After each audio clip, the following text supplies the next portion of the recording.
if you've seen the videos previously, I showed you this truck right here, which I was going to start working on. I've got it up here, about to remove the cab bolts, get all the plumbing fixtures here and wiring all removed, e-brake cable, shifter cable removed, everything. I've already got all the bolts for the bed taken loose, which one thing about General Motors, I have to say, I'm pleased that they cut a hole in the frame to access the bolt.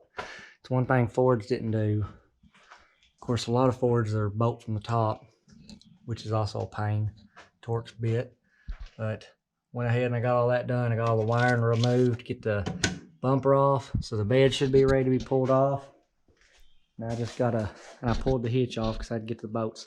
So once the bed's off, go ahead and get the cab pulled loose, get the cab off, so I can start building a cart. I'm gonna build me a cart to sit that cab on so I can roll it around to really be able to work on it real good. Here's a little update. I'm working on a cart right now for the cab here, but I've got the cab off the frame and it's just sitting in here. I've got to get the booster and everything removed so I can get this firewall cleaned up. Got to paint all the firewall, rest of the truck, all the door jambs.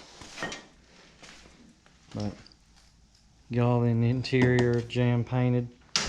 And of course, here we have the frame. Now the frame's in pretty decent shape and not any real bad rust.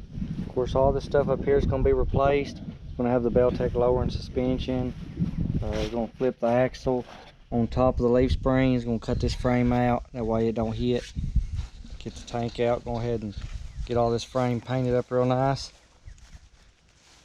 Looked like it had a little bit of a damage in the past, but that's just an update on where I am on that little part of it.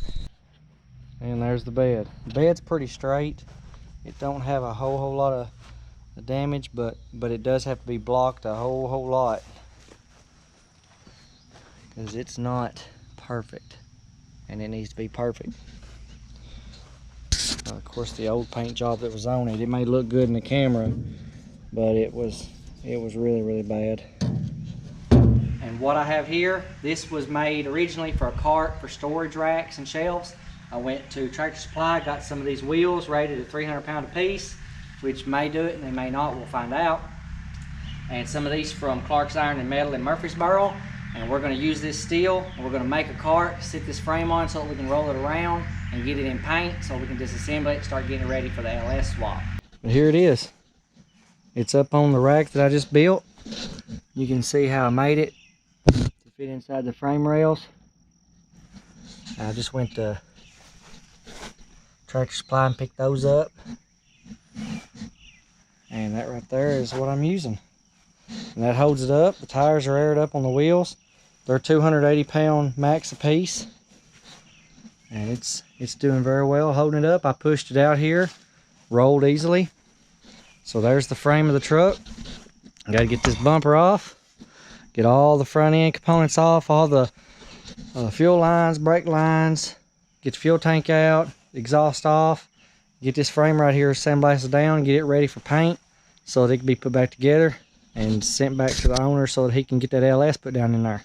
Well, alright guys, well that's it for this part of the video. If you haven't subscribed, go ahead and do that now so that you can also see some of the progress of this truck as I do some more videos and start working more on the vehicle. But stay tuned. I'm going to be doing some more on that frame, more on the cab, and getting this sucker ready for paint, getting the frame painted, and getting it back here hopefully with that LS in it so we can put the cab down on there as soon as it's painted. But I'll catch y'all in the next video, guys. Thanks for watching, and thanks for subscribing. See you next time.